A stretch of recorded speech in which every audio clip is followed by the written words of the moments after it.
Hello, friends. It's Dr. John WorldPeace coming to you from Albuquerque, New Mexico, the land of enchantment, the home of the ETs, and uh, the atomic bomb.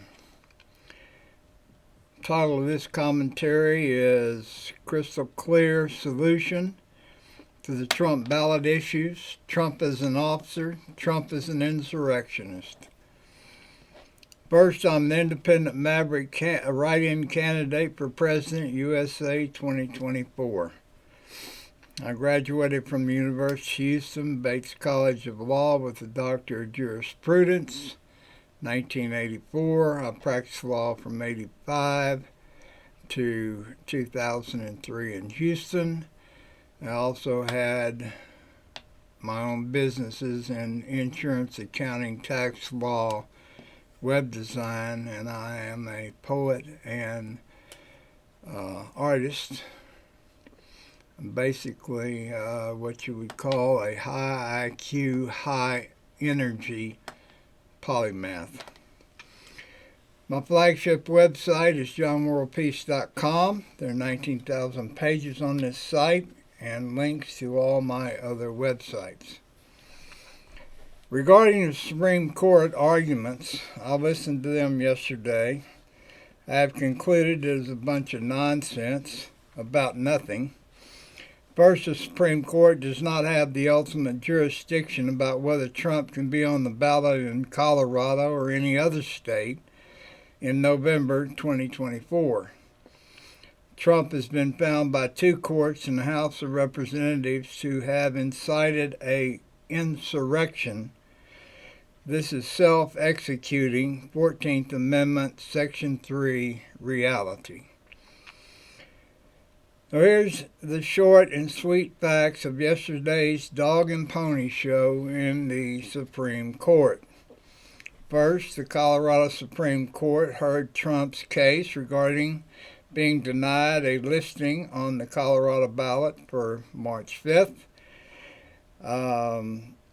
And the Colorado Supreme Court affirmed that Trump incited an insurrection and applied the 14th Amendment, Section 3, to keep him off the ballot. This is the foundation of Trump's appeal heard yesterday. Second, the officer or not issue is resolved in Trump's oath of office in 2017, which was as follows: President of the United States oath of office. I do solemnly swear or affirm that I will faithfully execute the office of President of the United States and will, to the best of my ability, preserve, protect, and defend the Constitution of the United States. This argument was just an irrelevant sideshow. Trump was an officer under 14.3. Third, the Supremes got all knotted up in what if scenarios about one or more states taking Trump off the ballot and disenfranchising voters in other states by declaring Trump ineligible to be on any state ballot. Who cares about this? It's just a sideshow. Fourth, the 14th Amendment, Section 3 is clear. The Supreme Court has no jurisdiction over the solution of a potential second Trump presidency. The only solution resides with the House and Senate with a 2/3 vote in both chambers to put insurrectionist Trump on all the state or federal ballots and then allow him to assume the office. Conclusion. So the Trump needs to be working overtime to get a 2/3 vote in the House and the Senate to override the fact that Trump did incite an insurrection on January 6th. But he is given a waiver and can be president again if he wins the election and gets the 2/3 votes in the House and Senate. Note, Yes, he's going to be at a disadvantage if he's not on the ballot in a few states because of missed deadlines in those states. This is Trump's only path to get to be president again.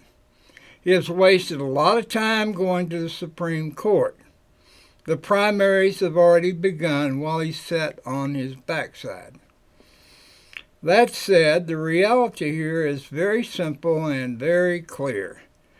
There's not a dog's chance in purgatory that the Senate and House are going to each produce a two-thirds vote to override the fact that Trump incited an insurrection as found by Colorado and Maine so far. The insurrection is a court-adjudicated fact in Colorado and Maine and cannot be erased. The House already impeached Trump based on his incitement of the January 6th insurrection.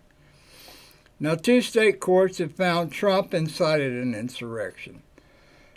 Who has not seen the reality of the insurrection on video? Trump's lawyers said it was just a riot. Well, I saw that mob looking for Vice President Pence to hang him. Already had a gallows up. We know there were fake electors waiting in the wings of the insurrection. It was an insurrection.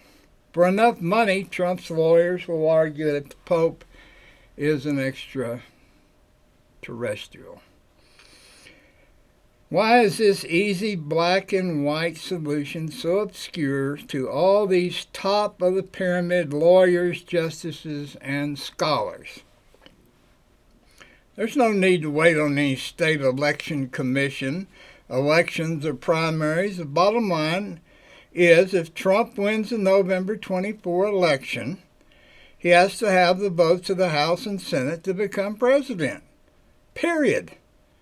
I think he best get it done before the inauguration. So the Supreme Court just needs to table Trump's appeal and let Trump try to get the Senate and House to come up with two-thirds votes to override all the states that have determined in court that he did incite an insurrection. Like I said, this is going to be a mess because the primaries have already begun and he is off the ballot in 2 states. Trump needs to beat to the House and Senate and get his okay to be president, even though he was an insurrectionist.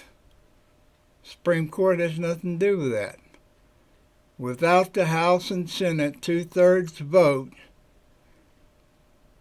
giving him a waiver for being an insurrectionist, he's not going to be president.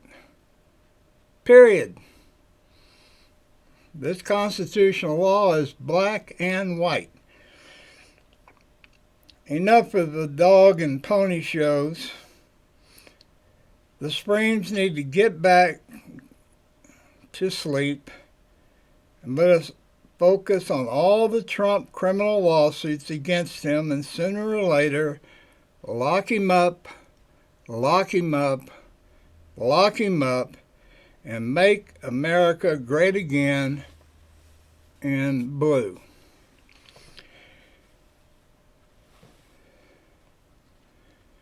Well, friends, that's it.